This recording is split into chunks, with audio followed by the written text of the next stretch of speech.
Bonjour à tous.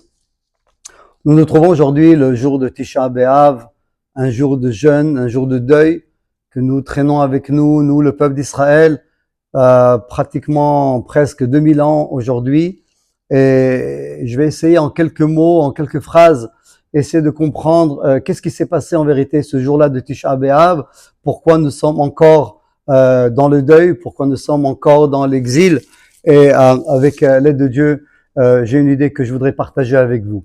Alors, on connaît tout le monde l'histoire que le peuple d'Israël est arrivé sur les frontières d'Eretz Israël en sortant d'Égypte, et ils ont décidé d'envoyer des explorateurs pour vérifier, pour regarder la terre.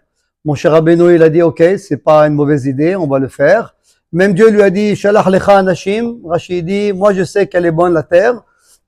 Ça sera à vous de voir. Si tu veux, Shalach lecha, envoie pour toi. Moi, je te dis pas de les envoyer.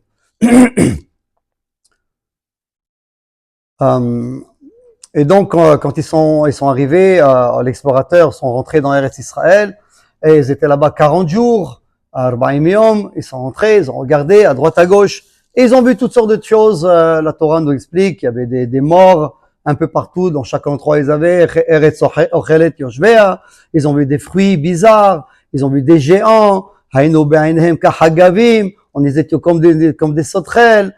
Bref, 40 jours plus tard, ils reviennent chez Moshe Rabbeinu et chez le peuple et ils disent on ne peut pas rentrer en Eretz Israël, c'est trop compliqué, il y a Amalek qui se trouve là, le Hémoré il est là, il y a des ennemis partout, des géants, on ne pourra pas vivre en Israël. Et là, il y a un moment que Dieu il dit vous avez pleuré pour rien. Bachitem bechi shel hinam. Vous avez pleuré pour rien. Hayechem shani kovea lachem bechi ladorot. Je jure, dit l'Éternel, que je vais mettre ce soir-là, cette journée-là, une journée de pleurs pour les générations à venir. Et Chachamim dit, c'était quel jour c'était? C'était le 8 Av, le soir. Donc, c'était la veille de Tisha B'Av.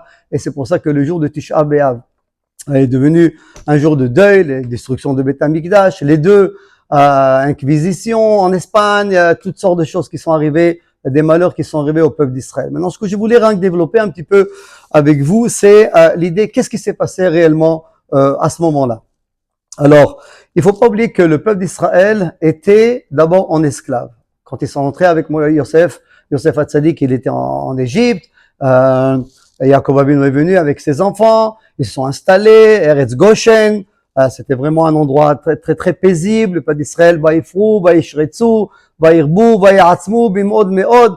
Le peuple d'Israël était vraiment, très, très bien, en bonne situation, riche, célèbre, connu, respecté.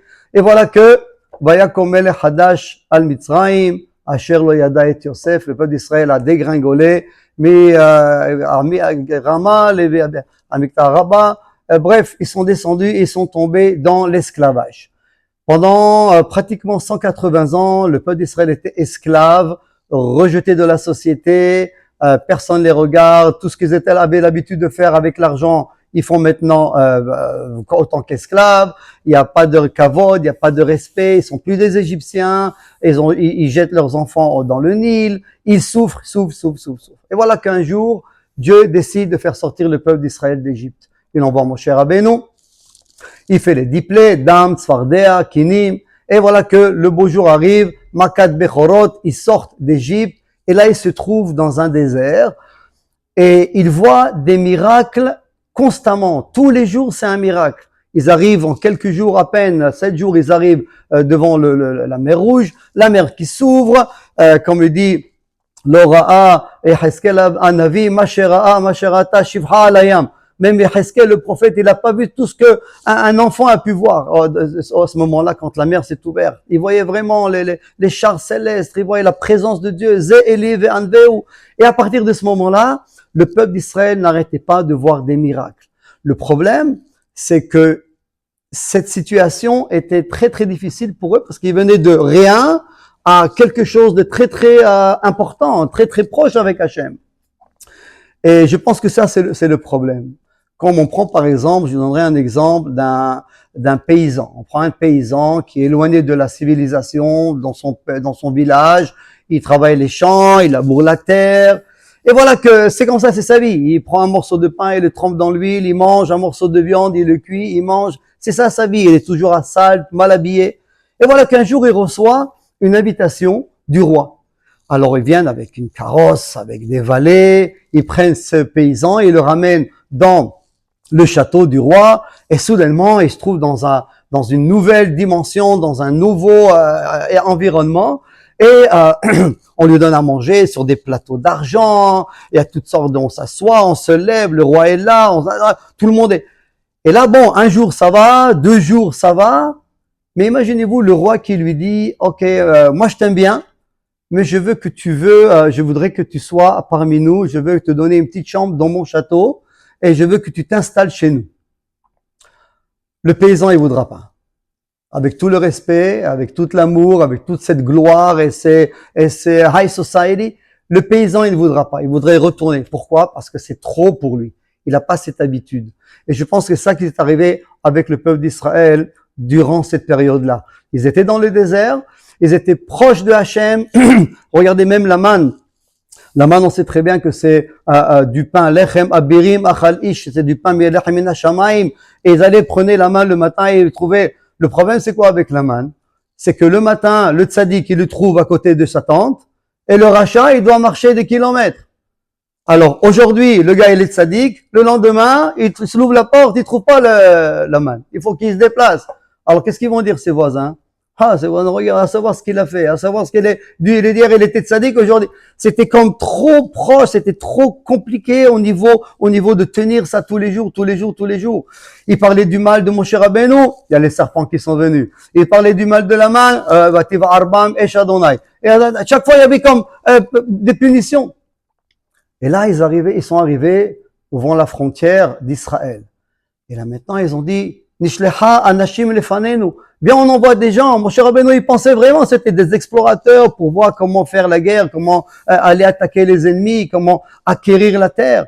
Mais eux, en vérité, dans leur tête, c'était pour voir est-ce que Eretz Israël, c'est la même chose, la vie que nous allons vivre là-bas. Est-ce que ça va être la même chose que nous vivons ici dans le désert, ou alors on peut vivre une vie normale, aller travailler, labourer la terre, faire la vie comme tout le monde. Et c'est pour ça qu'ils ont envoyé des explorateurs. Ils ont envoyé des explorateurs, ils sont revenus les explorateurs, ils ont dit, oh, Eretz Ochelet Yoshvea, c'est pas la peine de rentrer, il y a des géants, ils ont parlé du mal, Vayotziu Dibat Haaretz, ils ont parlé du mal sur Eretz Israël, et le peuple d'Israël n'a pas voulu rentrer parce que la guerre ou pas la guerre. Parce qu'ils ont compris que Eretz Israël fait partie de la nouvelle vie, comme on était dans le désert, proche de Hachem. On doit garder un niveau extraordinaire. On peut pas, c'est impossible. Alors ils ont dit, on pourra jamais arriver à ce niveau que Kadosh Baruch Hu attend de nous. Seulement la question, elle est, est-ce que on ne peut pas ou on ne veut pas? Et c'est la grande différence. C'est pour ça que Kadosh Baruch Hu, il a dit, moi je sais, Ani Omer, moi je te dis qu'elle est bonne cette terre. Le peuple d'Israël, il peut regarder ce qu'il a dit Caleb. Caleb, qu'est-ce qu'il a dit? Achol nuchala. On serait capable, il n'a pas dit Achol nuchal lahem. On pourra les détruire, on pourra gagner la guerre. Il n'a pas parlé de la guerre. Achol nuchal la, qui veut dire nous serons capables d'être à la hauteur de vivre dans l'État d'Israël avec les miracles journaliers, avec Kadosh Baruch Hu, avec la présence de Hachem, exactement comme Hachem il veut. Seulement le peuple d'Israël, il n'a pas voulu. Et c'est pour ça que Dieu il a dit Atem bechitem bechi shel hinam. Vous avez pleuré pour rien. Parce que moi, Hachem dit l'Éternel, moi je sais que vous êtes capable. Moi je sais que vous serez capable. Seulement vous ne voulez pas. Et donc c'est ça. Atem bechitem bechi shel hinam. Hayechem shani kovea lachem bechi le dorot. Vous allez pleurer sur ça, sur cette soirée-là. Et donc, si on regarde aujourd'hui, le jour du Tisha B'Av, le jour du jeûne, le jour de deuil que nous nous trouvons encore, la grande question que nous devons nous poser, c'est est-ce que nous sommes capables de garder la Torah? Est-ce que nous sommes capables, ou nous voulons, ou nous pouvons, ou nous ne pouvons pas, ou nous voulons pas? C'est ça la grande question. On doit se poser la question, chacun d'entre nous, et dire, je veux arriver à ce niveau-là. je veux être comme Hachem il attend de moi. Et c'est pour ça que nous devons nous renforcer dans la Torah, dans les mitzvot, dans les prières. Chacun d'entre nous a mashpia sur nos entourages, sur nos frères, nos sœurs, nos enfants, surtout, même nos parents, s'il le faut.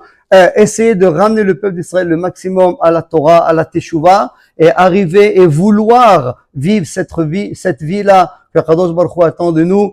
Or, la goïm netaticha. Mon but, c'est de te mettre comme la lumière sur toutes les nations. Ça, c'est le peuple d'Israël. Et Bezrat Hashem, bimera be'amenu, yavo goel, ve'ibane bet hamikdash, bimera be'amenu. Amen, Kener Ratzon.